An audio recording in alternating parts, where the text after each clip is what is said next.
مظاہر خان، راشٹریہ سنیوجک، مسلم راشٹریہ منچ، مدرسہ شکشا۔ میں یہ کہنا چاہتا ہوں کہ ہمارے ہندوستان میں شریعہ کا قانون کہاں لاگو ہے؟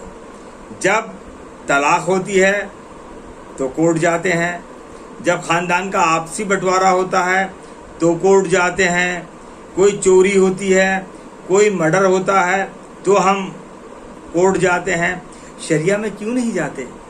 کیا ہمارے جو مولوی حضرات ہیں، کیا انہوں نے ان سب چیزوں کے لیے، ان سب گناہوں کے لیے، ان سب اپرادھوں کے لیے شریعہ قانون لاگو کیا؟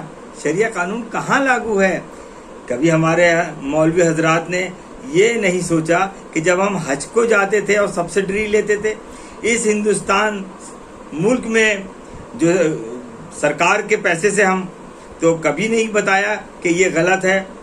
3 طلاق کا مسئلہ چلتا رہا، 10 سال سے ہماری بہنوں کو غلط طلاقیں ہوتی رہیں۔ کیا ان مولویوں نے نہیں کہا؟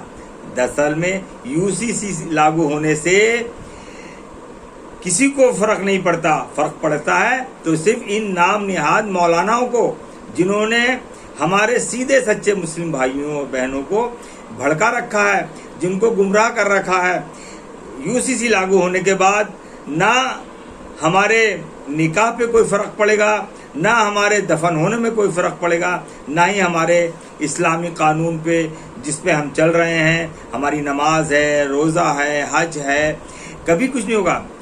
ہمارے دیش میں جس اسٹیٹ میں، گوا میں UCC لاگو ہے، وہاں ہمارے مسلمان بھائی رہتے ہیں، وہاں جامع مسجد بھی ہے، وہاں سب کچھ ہے، سب چیز بالکل نارمل چل رہی ہے۔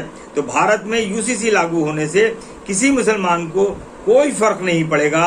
ہمارے اسلام پہ، ہمارے قرآن پہ، ہمارے رہنے پر، ہمارے کھانے پینے پر، ہمارے پہنانے پر کوئی فرق نہیں ہے پڑے گا۔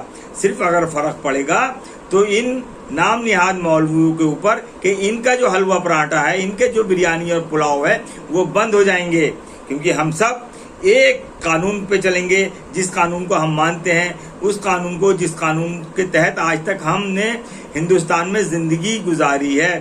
اسی لیے میں بھائیوں سے کہتا ہوں کہ UCC کا زیادہ سے زیادہ فیور کریں اور اس کو ٹھنڈے دماغ سے سوچیں اور سمجھیں۔